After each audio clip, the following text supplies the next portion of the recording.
Sa muli, magandang gabi po sa ating lahat at tayo po yung magsishare dito po sa ating ginagawang daily devotion at nandito na nga pa tayo sa Joshua chapter 7 at ang aking pong isishare ay dito po sa verses 1 to 4 po at sinasabi nga po sa talatang ito, ang kasalanan ni Akan, ngunit nilabag ng Israel ang utos ni Yahweh na huwag kukuha sa Jericho na mga bagay na ipinawawasak ni Yahweh bilang handog sa kanya.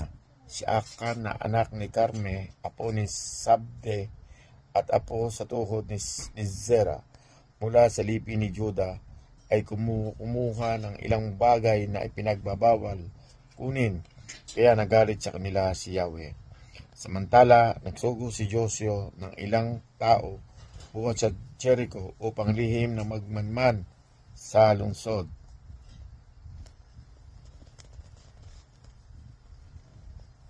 Sa lungsod ng Ai na nasa silangang ng Bethel at malapit sa Bet-Aben. Pagbabalik nila ay sinabi nila kay Joshua, hindi na po kailangang pumaroon ang lahat. Magpadala lamang tayo ng mga 2,000 hanggang 3,000 mandirigma upang sumalakay sa lungsod ng Ai. Huwag na ninyong pagurin ang lahat sapagkat maliit lang ang lungsod na iyon. Last verse, kaya 3,000 Israelita lang ang sumalakay sa Ai, ngunit sila'y naitaboy ng mga taga roon. Amen. Purihin po ang Panginoon sa pagkabasa ng banal na salita. God bless everyone. Magandang gabi po sa ating lahat at muli tayo po yung mag-share sa ating daily devotion dito sa Joshua chapter 7 verse 5 hanggang 7. At ang mga lalaki sa Hai ay sumakit sa kanila na ng may 36 na lalaki at hinabol nila sila mula sa harap ng pintuang bayan hanggang sa Sibarim. At sinaktan sila sa babaan. At ang mga puso ng mga tao ay naglumo at naging parang tubig.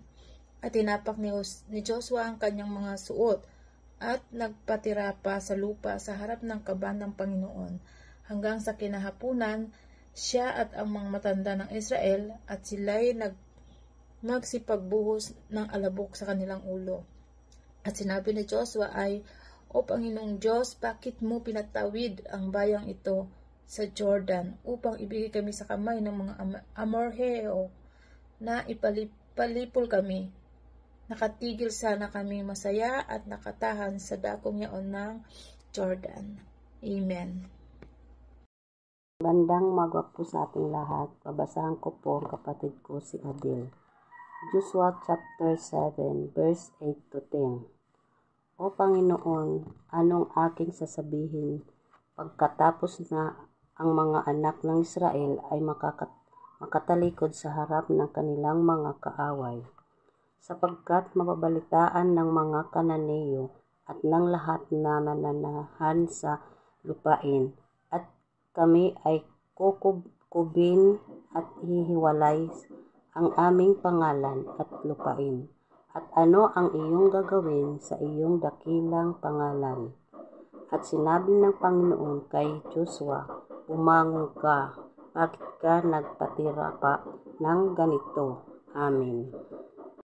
Gandang hapon po sa lahat. Babasahin ko po ngayon ay makikita sa Joshua 7 verse 11 to 14. Ang Israel ay nagkasala, oo, kanilang sinalangsang din ang kaaking tipan na aking inutos sa kanila. Oo, sila'y kumuha rin ng itinilagang bagay at nagnakaw rin at nagbulahan din at sila'y naglagay rin sa kanilang sariling daladalahan.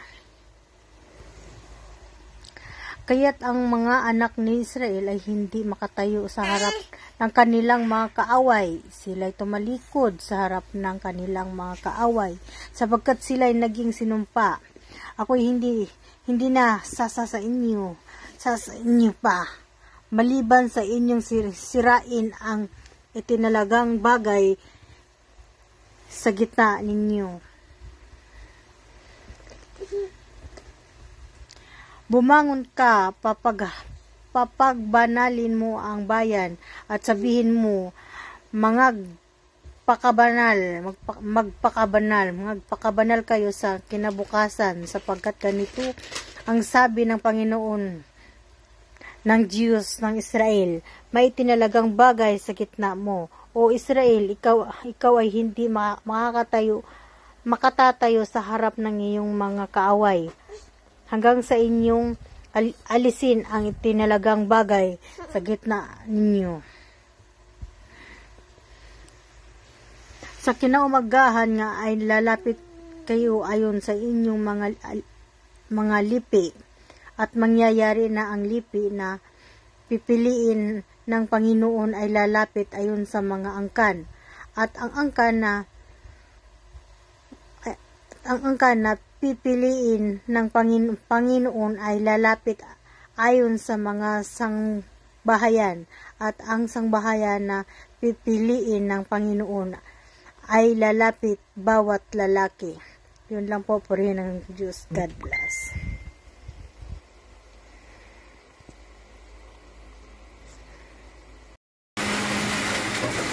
Gandang umaga po sa ating lahat. Ang aking i-share ngayon ay nakikita sa Joshua, Kapitulo 7, versikulo 15 hanggang 18. Ito po ang sinasabi.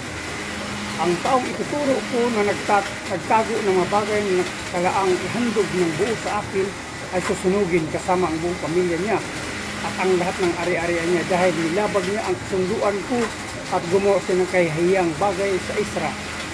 Kinabukasan, maagang pinalapit ni Joshua ang mga Israelita ayon sa lahi nila at napili ang angkan ni Judah. Pinalapit ang lahi ni Judah at napili ang angkan ni Zerah. Pinalapit ang angkan ni Sira at napili ang pamilya ni Sabdi. Pinalapit ang pamilya ni Sabdi at napili si Akan. Si Akan ay anak ni Karmi. Si Karmi ay anak ni Sabdi. At si Sabdi ay anak ni Sira na mula sa angkan ni Judah. Silang po, purihin ng Panginoon. God bless.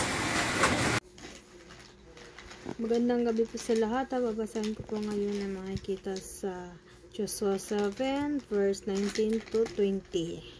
Then Joshua said to Akan, "My son, give glory to the Lord of Israel, and honor him. Tell me what you have done.